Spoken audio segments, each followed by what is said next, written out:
This is the live podcast with Manuel, living in full expression. Welcome to the live podcast with me, your host Manuel, and in this episode, we're going to dive into something that might just make you feel a little bit uncomfortable, but in the best way possible. In our last episode, I challenged you to identify your powerful why, and I talked about how Samuel had his why to be traveling the world with his art, and how you too can create your own why. And if you did that work, you would have dug deep and found that why that makes your heart race and maybe even bring tears to your eyes. You probably felt incredible afterward, motivated, inspired, ready to take on the world. But then something happened. A few days passed, real life showed up, and you discovered something uncomfortable. Even with a powerful why, execution can still be hard. And that's exactly what we're going to be talking about in today's episode. So let me ask you something, and I want you to be brutally honest with yourself. How has your execution been since our last episode? Have you been consistently taking action towards your most important goal, or have you found yourself making excuses, procrastinating, or somehow talking yourself out of doing the thing you know you should be doing? If you're in the second category, first of all, I want you to know that you are completely normal. And second, you are in the right place, and that's what I'm going to be helping you achieve in this episode today. Because here's what most motivational content won't tell you. Having a powerful why is absolutely essential, but it's not magic. It doesn't make the work easier. It doesn't eliminate obstacles, and it definitely doesn't silence that voice in your head that seems determined to keep you exactly where you are. That voice has a name. I call it the resistance. And that resistance is what we're going to be dealing with in this episode, because understanding it, and more importantly, knowing how to handle it, is the difference between people who achieve their goals and people who have powerful whys but never seem to follow through. Now, let me tell you a little story that perfectly illustrates what I'm talking about today. Sarah and Marcus, both of them joined the exact gym on January 1st with identical goals to lose 30 pounds by summer. Now, Sarah's why was incredibly powerful, and this is what Sarah said. I want to be healthy and confident for my daughter's wedding in June. I want to walk down the aisle with her feeling proud of who I am, not hiding behind shapeless dresses and hoping no one notices me in the photos. And this is Marcus's why. His was equally strong, and this is his why. He said, I want to prove to myself that I can finish what I started for once in my life. I'm tired of being the guy who gets excited about something for 3 weeks and then gives up. I want my kids to see me as someone who follows through. Both are powerful whys. Both are emotionally connected. Both are deeply personal. But guess what happened by February 1st? Sarah was going to the gym 5 times a week, had lost 8 pounds, and was feeling stronger than she had in years. Marcus had been to the gym exactly twice since January 15th and was already talking about trying again next month when work calms down. Same gym, same goal, same type of powerful why, completely different outcomes. The question is, what made the difference? The difference wasn't motivation. They both started with incredible motivation. It wasn't their why, because both their whys were emotionally compelling. It wasn't even their circumstances. They both had busy lives, demanding jobs, and family responsibilities. So what then is the difference? The difference was how they handled what I called the resistance. And before we go on any further, I want to make sure that you understand what the resistance really is, because most people completely misunderstand this concept. Now, the resistance isn't that voice in your head that says you suck, you will never succeed, or why even bother trying. That's just regular negative self-talk, and honestly, that's pretty easy to recognize and fight against. Now, the resistance is much more sophisticated than that. The resistance doesn't come wearing a villain costume. It comes dressed as logic, reason, and self-care. Now, resistance sounds like this. You hear something like, you know what? You can start tomorrow instead.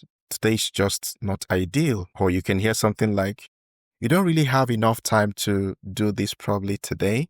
Better to wait until you can give it full attention. Or to some other people, you would hear something like, you're not seeing results as fast as you hope. Maybe this approach isn't right for you. Or to someone else, you could hear something like, you know what? This goal might not be realistic given everything else you have going on right now. Or some other person, you could hear things like, you're tired, you're stressed, you're overwhelmed. The responsible thing to do is take care of yourself first. Do you hear how reasonable that sounds? Do you hear how caring and logical the resistance can be? That's what makes it so dangerous. It's not obviously wrong. In fact, on the surface level, it often sounds absolutely right. But here's what the resistance is really doing. It's keeping you safe. It's keeping you comfortable. It's protecting you from the possibility of failure, disappointment, or having to push beyond what feels easy and familiar. The resistance will always have a logical sounding reason why today isn't the right day to execute. There will always be something else that seems more urgent, more reasonable, more responsible to focus on instead. And here's the kicker. The stronger your why, the more sophisticated the resistance becomes, because your subconscious mind recognizes that this goal actually matters to you, which means achieving it will require you to change, to grow, to become someone you've never been before.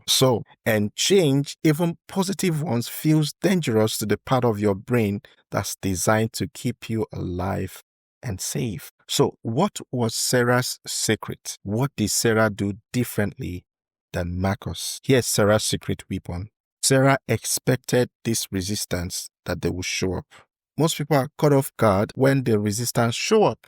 They think having a powerful why means they should feel motivated all the time. They think that if they are making excuses or procrastinating, it means their why isn't strong enough or they don't really want their goal. But Sarah understood something critical. The resistance showing up doesn't mean you don't want your goal.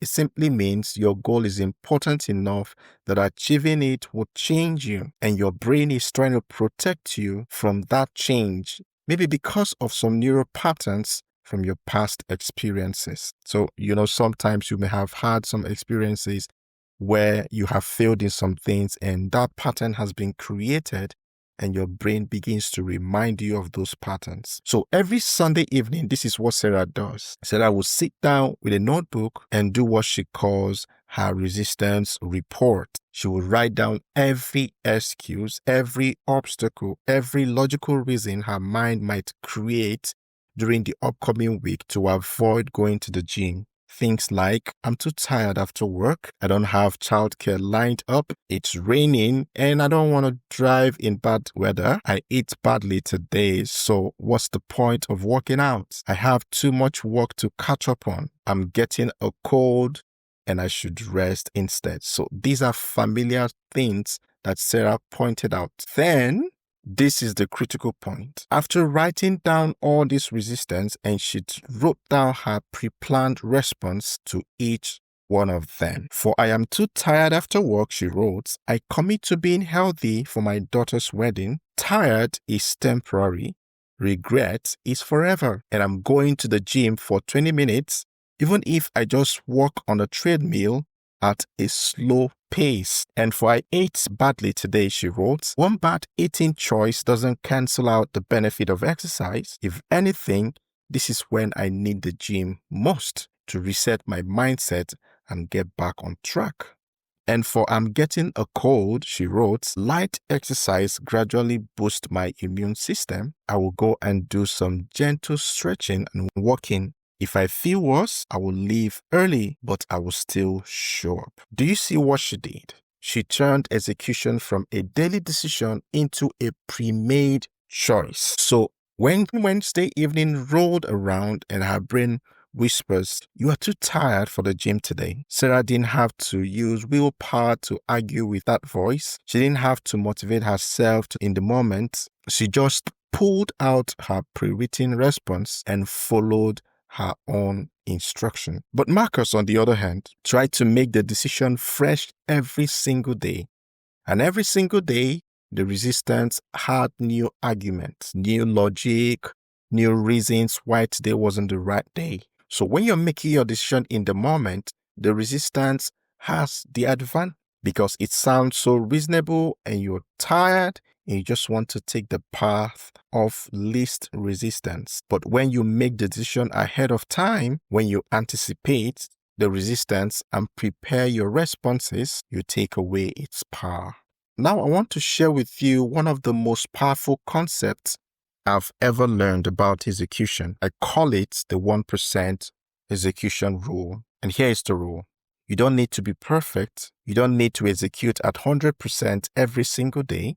You just need to execute at 1% when 100% feels impossible. So whenever 100% feels impossible for you, execute on 1% and continue to build momentum from there.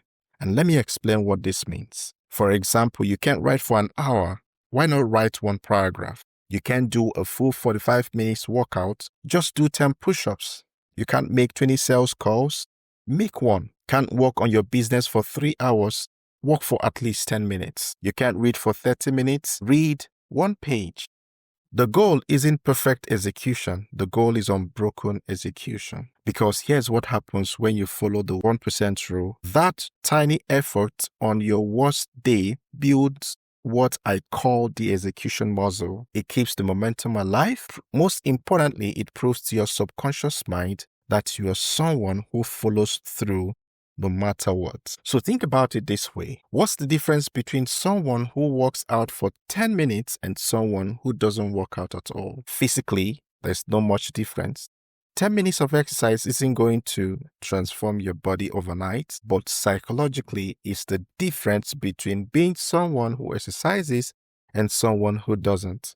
It's the difference between being someone who keeps your commitment to themselves and someone who makes excuses. Your identity is shaped by your actions, especially your action when things get difficult. Every time you follow through, even at 1%, you're building evidence that you are the type of person who executes. You are literally rewiring your brain to see yourself as someone who follows through. And every time you don't follow through, you are building evidence for the opposite story. The person who executes at 1% for 30 days straight will always be the person who executes at 100% for 3 days and then stops.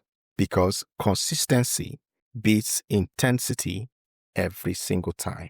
So before we wrap up, I want to give you a simple daily practice that will revolutionize your relationship with execution. Every evening before you go to bed, I want you to answer these 3 questions. Question number 1, ask yourself, what did I execute on today, even if it was small? Now, here is what happens. This question forces you to acknowledge your wins, no matter how tiny they were. Maybe you didn't complete your full morning routine, but you did drink that glass of water. Maybe you didn't write the full blog post, but you did write one paragraph. Maybe you didn't have the full conversation with that potential client, but you did send that email. So celebrating small wins builds momentum and trains your brain to notice progress instead of focusing only on what you didn't do.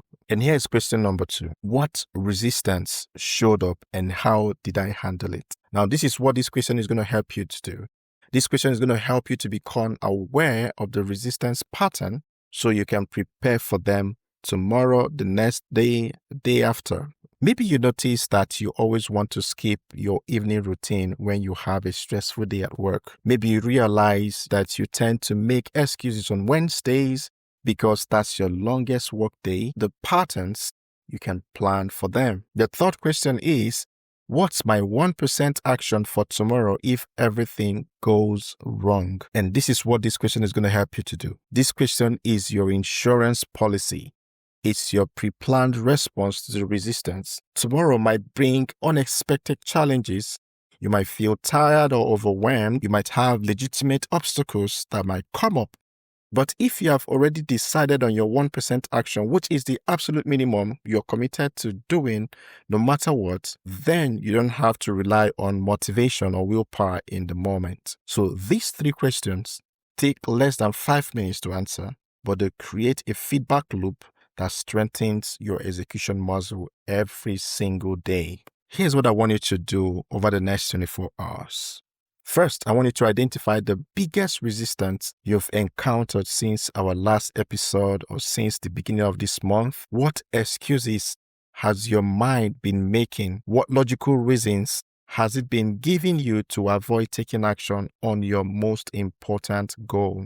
Second, I want you to write out your pre-planned response to that resistance. What are you going to tell yourself the next time that the excuse shows up? Make it specific, make it compelling, make it something you can read and immediately act on. And third, I want you to take your 1% action towards your most important goal. Not tomorrow, not when you feel more motivated. I mean today, right after you finished listening to this episode. And fourth, I want you to celebrate your action, no matter how small it was, because every time you execute when you don't feel like it, you are becoming someone who follows through and you are creating an identity for yourself. And that's a different category of human being entirely. Okay, here's the truth, and I want you to listen carefully. The resistance will show up again tomorrow and the day after that, and probably for the rest of your life. But the good news is that now you are ready for it. You know what it sounds like. You know how it operates, and you have tools to handle it. So the difference between people who achieve their goals and people who don't isn't that successful people don't experience resistance. Of course they do. But it's that they've learned to execute anyway. So your why is still your fear. Don't forget that. But now you also have the tools to keep moving forward even when that feels like it's running low. Remember this. You don't need perfect execution. You just need unbroken execution.